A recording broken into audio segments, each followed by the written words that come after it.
think there's something about lasting that matters here as well. Positive impact is good, but we want something that lasts over a period of time. And it's lovely to see both of you on a video just now, but we're also having some other video conversations with delegates from the past, graduates of the Active 4 Leadership Programme. And quite deliberately, we're doing them with people who completed the programme at least a year ago, and in some cases as long as 3 years ago, because the acid test is it still useful to you 2 or 3 years down the line? Is there something about it that helped you then, but is still helping you now, that you've maybe adapted, but it has its roots in those 9 months that we spent together? And I had a call last week with one of the directors, actually, of a business unit in one of our clients. So he runs a part of a business in his own right. He is accountable for its profit and loss and its other measurables, above all, keeping people safe, because, again, they're doing fairly difficult work. His challenge when he came into the programme was partly behavioural, but he's very good that way.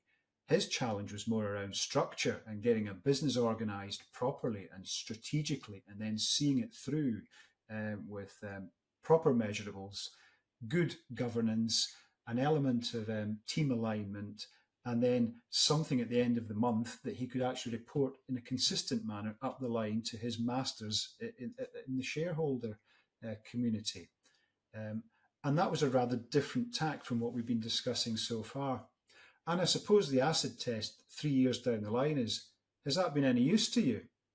And we had a very long conversation about essentially how each ingredient of what he had put together through the programme was still relevant 3 years down the line.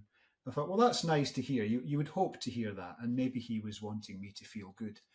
But I also knew that a couple of weeks earlier I'd spoken to his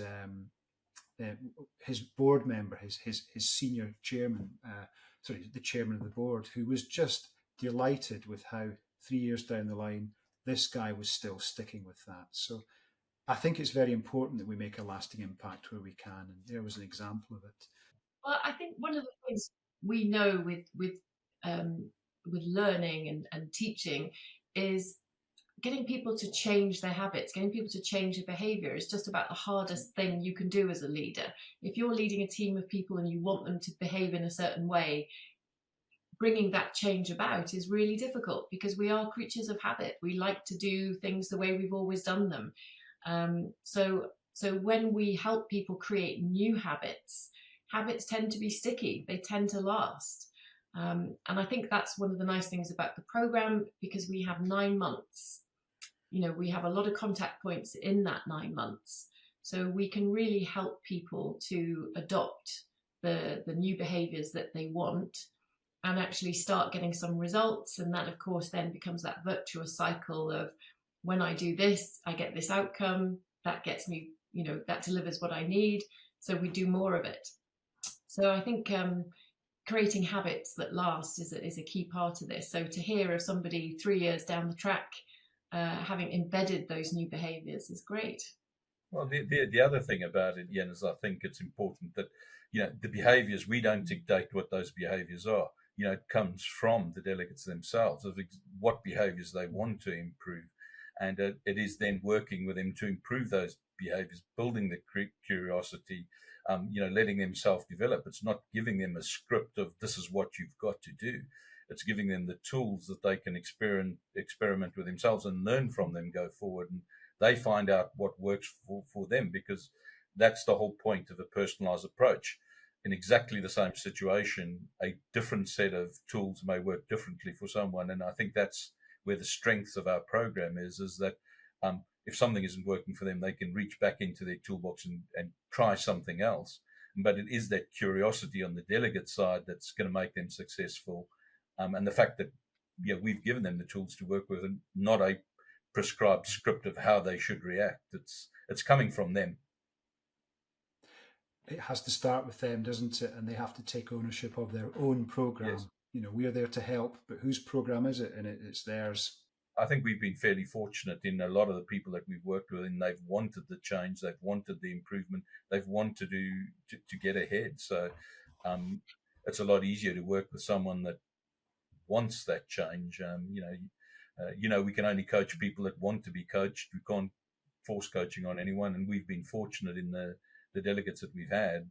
They've want to improve themselves, and they've had a lasting, sustainable impact on their organisations because of it.